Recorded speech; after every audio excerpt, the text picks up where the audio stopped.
Hey, what's up, guys? So, our topic for today is Zoom inside the Outlook. So, that is Zoom Outlook plugin. Okay, so here you can go to zoom.com to download, zoom.us, sorry, to download. There you go. And download this Zoom plugin for Microsoft Outlook. So, let's install it. Wait and click next,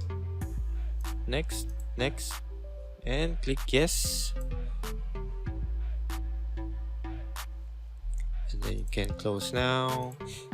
Okay, so let's try to add inside our Outlook application. So here it is.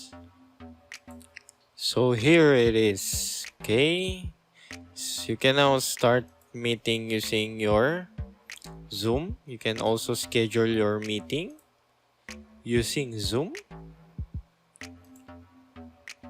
There you go. So that's it, guys. Thank you for watching, and don't forget to subscribe.